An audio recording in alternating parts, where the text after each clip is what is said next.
Mais je pense que les citoyens attendent de l'Europe deux choses. D'abord, c'est qu'elle tienne ses promesses.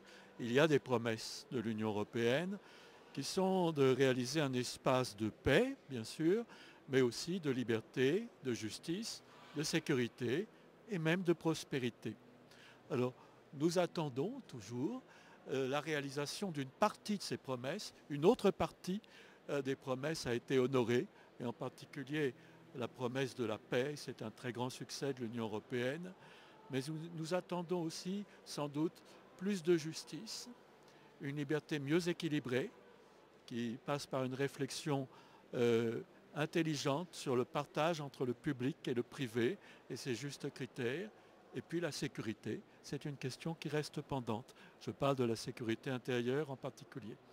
Alors ça, c'est le premier volet de ce que l'on peut attendre. Les attentes des Européens sont suscitées par les promesses de l'Europe et ces promesses doivent être tenues.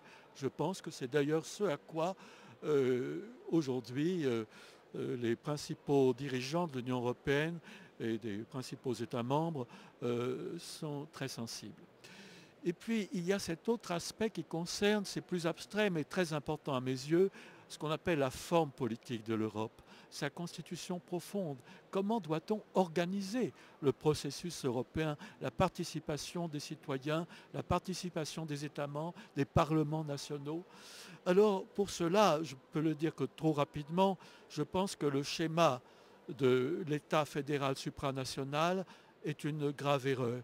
Il faut préserver la souveraineté des États membres, mais il faut que les États membres, qui n'ont pas la dimension suffisante pour rivaliser avec les grands émergents, puissent réaliser une co-souveraineté, c'est-à-dire qu'ils soient souverains ensemble, qu'ils puissent ensemble maîtriser le destin collectif, maîtriser l'histoire, comme on dit. Et pour cela, il faut des institutions, à mon avis, renforcées, en ce qui concerne notamment un président de l'Union, beaucoup plus politique, beaucoup plus légitime politiquement que ne l'est actuellement le président de la Commission, et qui puisse organiser entre les principaux dirigeants des États membres des processus de concertation et de coordination de leur politique publique. Amorcer ce processus horizontal me semble indispensable pour réaliser en quelque sorte la co-souveraineté dont nous avons besoin dans l'Union. Que les États restent souverains à condition qu'ils le soient ensemble.